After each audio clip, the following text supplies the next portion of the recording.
Hello दोस्तों, स्वागत है आपका अपने यूट्यूब चैनल में। मैं आपका दोस्त जितेंद्र सिंह फिर से स्वागत करता हूं।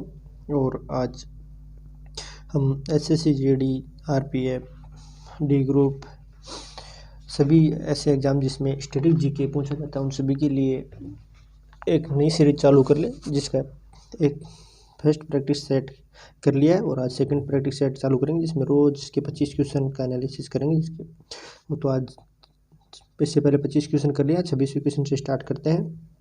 तो देखिए, इसमें भारत में पहली रेल कहाँ से कहाँ तक चली थी। तो पहली रेल मुंबई से, जो वर्तमान में मुंबई से थाने के बीच में चली थी। क्लियर है। तो पहली रेल मुंबई से थाने के बीच में चली थी। सेकंड क्वेश्चन है, भारत में पहली बार मेट्रो रेल सेवा किस नगर में आरंभ हुई थी, यानी कि पहली बार मेट्रो कहाँ चली थी। तो भारत में पहली बार मेट्रो कोलकाता में चली थी। क्लियर है। तो इसका राइट आंसर हो जाएगा आपके कोलकाता। नेक्स्ट क्वेश्चन है, भारत में रेल का आरंभ किस सन में हुआ था, यानी कि भारत में रेल का आरंभ किस सन में हुआ था। तो 1853 में भारत में रेल चलना प्रारंभ हुई थी। तो राइट आंसर 1853 हो जाएगा। जो ये सीरीज करा रहे हैं हम आपके महत्वपूर्ण, सबसे महत्वपूर्ण है एसएससी जीडी के लिए। जो प्रेजेंट टाइम में आपके एसएससी जीडी के फॉर्म चल रहे हैं, कुल 26,000 वैकेंसी आई हुई है आपके एसएससी जीडी में। जिसने अप्लाई नहीं किया है तो अब जाके अप्लाई कर देना, बहुत अच्छी वैकेंसी है। और प्रेजेंट टाइम में जो दिल्ली पुलिस की एग्जाम चल रही है उसके लिए भी इंपॉर्टेंट सीरीज रहेगी। तो स्टैटिक जीके का पोर्शन बहुत अच्छा है, यानी कि ऐसे ऐसे क्वेश्चन पूछे जा रहे हैं स्टूडेंटों का, यानी सभी का बारी बारी से आपको प्रैक्टिस सेट के द्वारा अभ्यास कराएंगे। जीरो से हीरो तक की सीरीज चलेगी। तो आपके भारत रेल का आरंभ 1853 में हो गया था। नेक्स्ट क्वेश्चन देखते हैं, प्रथम भारतीय अंतरिक्ष यात्री कौन थे, यानी जो प्रथम भारतीय अंतरिक्ष यात्री थे वो कौन थे। तो स्क्वाड्रन लीडर राकेश शर्मा आपके प्रथम भारतीय यानी कि अंतरिक्ष यात्री थे। तो इसका राइट आंसर आपके स्क्वाड्रन लीडर राकेश शर्मा हो जाएगा। नेक्स्ट क्वेश्चन है, हजारा राम मंदिर किस विजयनगर शासक के काल में बनाया गया था, यानी कि जो हजारा राम मंदिर है किस विजयनगर शासक के शासनकाल में बनाया गया। तो कृष्ण देव राय के शासनकाल में बनाया गया था। तो आपका राइट आंसर हो जाएगा कृष्ण देव राय। क्लियर है। राइट। नेक्स्ट क्वेश्चन है, किसके शासनकाल में मुगल चित्रकथा अपने चरमोत्कर्ष पर थी, यानी मुगल चित्रकला यानी कि किसके शासनकाल में मुगल चित्रकला अपने चरमोत्कर्ष पर थी। तो जहांगीर के शासनकाल में अपने चरमोत्कर्ष पर थी, यानी कि मुगल चित्रकला का स्वर्णकाल जहांगीर के टाइम पर मुगल चित्रकला का स्वर्णकाल कहलाता है। नेक्स्ट क्वेश्चन है, हिजरी संवत कब प्रारंभ हुई थी, यानी कि हिजरी संवत है वह कब प्रारंभ हुई थी। तो ये 622 ईस्वी में हिजरी संवत प्रारंभ हुई थी। नेक्स्ट क्वेश्चन है, मोहनजोदड़ो के विशाल स्नानागार के निकट विशाल कक्ष की छत कितने स्तंभों पर आश्रित है। तो ये 20 स्तंभों पर आश्रित है। और ये क्वेश्चन आपके प्रेजेंट टाइम में दिल्ली पुलिस में पूछा हुआ गया क्वेश्चन है। और इससे पहले आपके एसएससी सीजीएल में भी पूछा हुआ क्वेश्चन है। तो इम्पोर्टेंट क्वेश्चन है।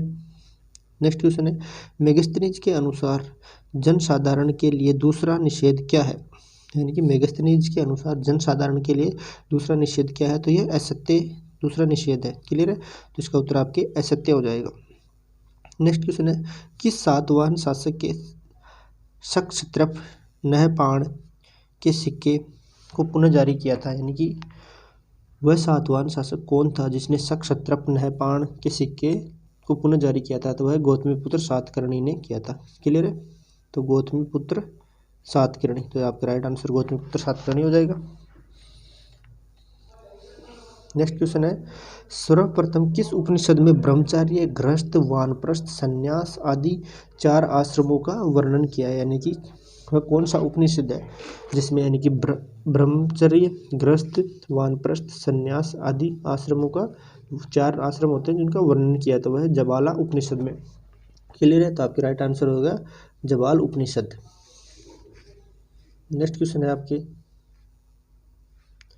संगम काल के किस साहित्य में संगमकालीन चित्रकला का विकास की जानकारी मिलती है, यानी कि संगम काल के किस साहित्य में संगमकालीन चित्रकला के विकास की जानकारी मिलती है। तो यह मणिमेख खेल में। क्लियर है। तो मणिमेख खेल में आपकी इसकी जानकारी मिलती है। नेक्स्ट क्वेश्चन है, अकबर ने दस्तूर उल अमल यानी कि दस्तूर उल अमल की घोषणा कब की थी।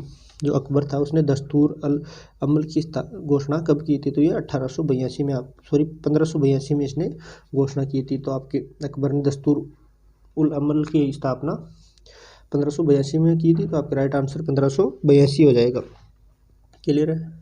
नेक्स्ट क्वेश्चन है, शहजादे के रूप में शाहजहाँ का क्या नाम था, यानी कि शहजादे के रूप में शाहजहाँ का क्या नाम था, तो उसको खुर्रम कहते थे। क्लियर है, खुर्रम कहते। तो आप हमें कमेंट बॉक्स में बताना कि खुर्रम जो शाहजहाँ के नाम से जाना जाता था उसका माता का नाम क्या था, तो उसकी माता का नाम क्या था। क्लियर है, तो आप हमें सभी के सभी कमेंट बॉक्स में बताना। तुर्कों द्वारा प्रथम बार वास्तविक चाप यानी कि ट्रू अरेच का प्रयोग किस मकबरे में किया गया था, यानी कि जो चाप काट के प्रयोग किया जाता था तुर्कों द्वारा प्रथम बार वास्तविक चाप का प्रयोग किस मकबरे में किया गया था। तो आपके राइट आंसर हो जाएगा बलबन के मकबरे में। क्लियर है, बलबन के मकबरे में। तो आप हमें कमेंट बॉक्स में सभी के सभी बताएंगे कि बलबन का मकबरा कहाँ पर स्थित है। क्लियर है, तो आप हमें कमेंट बॉक्स में बताना कि बलबन का मकबरा कहाँ स्थित है। और जितने वीडियो देख रहे हैं उनको सभी को एक बार लाइक करना और अपने दोस्तों के साथ सभी के साथ शेयर करना, जिससे सभी के दोस्तों की हेल्प मिलेगी आपको। ऋग्वेद का छठा मंडल किस ऋषि को समर्पित है, यानी कि जो ऋग्वेद का छठा मंडल है वह किस ऋषि को समर्पित है, भारद्वाज ऋषि को। क्लियर है, तो आपके भारद्वाज ऋषि को समर्पित है। तो आपके राइट आंसर हो जाएगा भारद्वाज। नेक्स्ट क्वेश्चन है, पुनर्जन्म से संबंधित प्रथा का वर्णन किस उपनिषद में किया गया, यानी कि कौन से उपनिषद में किया गया वर्णन किया गया कि व्यक्ति का पुनर्जन्म भी होता है।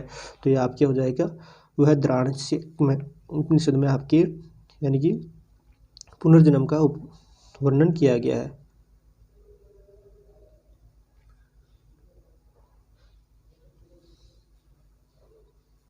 तो बृहदारण्यक का उपनिषद था, तो इसका राइट आंसर हो जाएगा।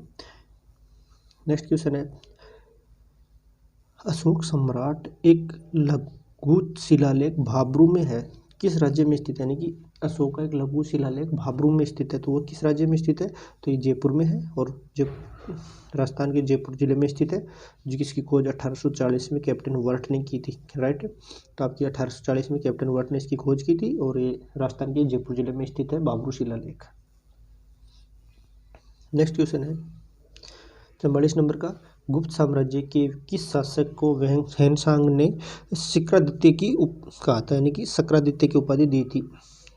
गुप्त साम्राज्य के किस शासक को हेनसांग ने शक्रादित्य की कहा था, तो कुमारगुप्त द्वितीय को उसने शक्रादित्य कहा था। तो आपके राइट आंसर हो जाएगा कि कुमारगुप्त द्वितीय। नेक्स्ट क्वेश्चन देखते हैं, बदायूं में स्थित यानी कि निर्मित होज ए समी का निर्माण सल्तनत काल के किस शासक ने करवाया था, यानी कि बदायूं में स्थित होज ए समी का निर्माण सल्तनत काल में किस शासक ने करवाया था, इल्तुतमिश ने करवाया था। आपके राइट है, तो आपके राइट आंसर हो जाएगा कि इसका इल्तुतमिश हो जाएगा। नेक्स्ट क्वेश्चन देखते हैं, मुगल काल में परगने की खजांची यानी कि वो जो खजांची होता था परगने का उसको क्या कहते थे, उसको वो पोतदार कहते थे। इसलिए पोतदार आपके आंसर हो जाएगा। राइट, तो परगने के खजांची को पोतदार कहते थे। नेक्स्ट क्वेश्चन है, अकबर ने इबादत खाने के सभी धर्मों के लोगों को प्रवेश की अनुमति किस वर्ष दी थी, यानी कि अकबर ने इबादत खाने की स्थापना की थी और उसमें सभी धर्म के व्यक्ति प्रवेश कर सकते थे। तो इसकी स्थापना किस वर्ष की थी, तो 1578 में अकबर ने इबादत खाने की स्थापना की थी। तो आपका राइट आंसर हो जाएगा 1578 में। नेक्स्ट क्वेश्चन है, लॉर्ड हार्डिंग का भारत में शासनकाल क्या है, यानी कि लॉर्ड हार्डिंग था उसका भारत में शासनकाल क्या था, तो 1844 से 1848 तक, यानी कि 4 वर्षों तक उसका शासनकाल था। 1844 से आपके 1848 तक हो जाएगा इसका राइट आंसर। नेक्स्ट क्वेश्चन है, अंतर्राष्ट्रीय महिला दिवस किस तिथि को मनाया जाता है, यानी कि अंतर्राष्ट्रीय महिला दिवस किस तिथि को मनाया जाता है, आपके 8 मार्च को अंतर्राष्ट्रीय महिला दिवस मनाया जाता है। तो आपके राइट आंसर हो जाएगा 8 मार्च। नेक्स्ट क्वेश्चन और आज के सीरीज का अंतिम क्वेश्चन है, विधवा पुनर्विवाह अधिनियम कब पारित हुआ था, यानी कि विधवा पुनर्विवाह अधिनियम कब पारित हुआ था, 1956 में। क्लियर है, आपकी 1926 उत्तर हो जाएगा और लॉर्ड कैनिंग के काल में हुआ था। राइट, तो आपके लॉर्ड कैनिंग के काल में हुआ था विधवा पुनर्विवाह और 1956 इसका आंसर है। तो ये थे SSCGD आरपीएफ, दिल्ली पुलिस, यानी सभी ऐसे एग्जाम है जिनमें आपकी स्टैटिक जीके का पोर्शन पूछा जाता है। स्टेट लेवल के एग्जाम हो, चाहे कोई भी स्टेट लेवल के एग्जाम हो, पीसीएस लेवल के एग्जाम हो जिसमें स्टैटिक जीके का पोर्शन रहता है, उन सभी के लिए इंपॉर्टेंट सीरीज चालू की है हमने। तो इसको आप सभी दोस्तों तक शेयर करना, जो दोस्त कंपटीशन की तैयारी कर रहे हैं। और रोज़ 25-25 क्वेश्चन हम आपकी प्रैक्टिस के लिए करवाएंगे। तो ये दूसरा पार्ट लेके आए इसका।